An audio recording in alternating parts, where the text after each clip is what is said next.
Le logement de demain, c'est un logement qui est plus tourné vers des usages assez différenciants. C'est-à-dire que je peux devoir y travailler.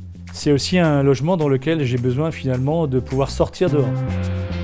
Et donc quelque part, la problématique, c'était l'accès à l'espace extérieur. Et donc on s'est posé cette question-là en se disant, est-ce qu'il n'est pas temps finalement de refaire un logement qui corresponde plutôt aux attentes de vie de nos utilisateurs, d'où cœur de vie. Ce que vous êtes capable de faire aujourd'hui quand vous achetez une automobile.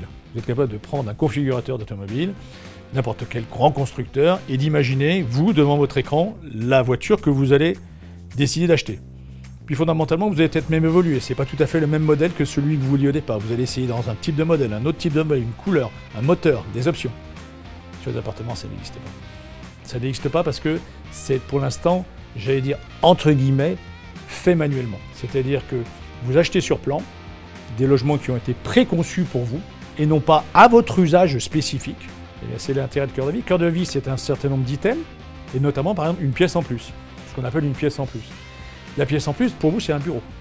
Donc, quand vous aurez votre configurateur, vous aurez la possibilité de dire je choisis ma pièce en plus, je la mets à tel endroit dans mon appartement. Elle est bien sûr déterminée en termes de dimensionnement. Vous pourrez ajouter 2 pièces en plus si vous voulez en faire une plus grande. Mais cette pièce en plus, votre usage personnel déterminera ce que vous voulez en faire. Vous, c'est un bureau. Un autre client, ça sera une arrière-cuisine. Un autre, ça sera une buanderie. Un autre, ça sera une toute petite chambre. Et donc, la conception de cette pièce est faite pour répondre à ce multi-usage. Le BIM est essentiel par la capacité de choix qu'il propose. Si je prends un plan de logement et que systématiquement, chaque fois que vous me demandez une option, je suis obligé de reconfigurer manuellement l'appartement. Ça va marcher une fois. Bouygues Immobilier, c'est 10 000, 12 000, 15 000 logements par an. Donc il faut avoir un outil qui permette de configurer automatiquement, en direct, entre l'utilisateur et l'outil, sans transiter par les collaborateurs de Bouygues Immobilier.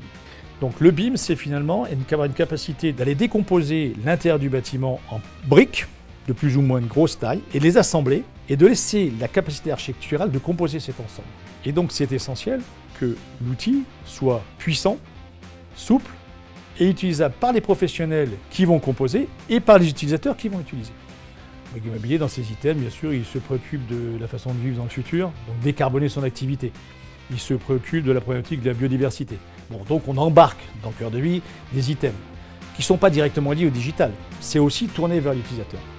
Après, il y a la problématique comment le digital interagit par rapport à cela.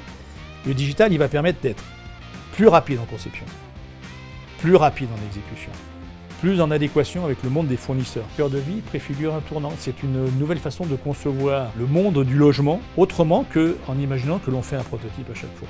Donc à l'issue, j'imagine que, on aura des appartements qui seront mieux faits, qui seront plus qualitatifs et qui seront moins chers. Et donc en cela, nous allons changer le monde de l'immobilier.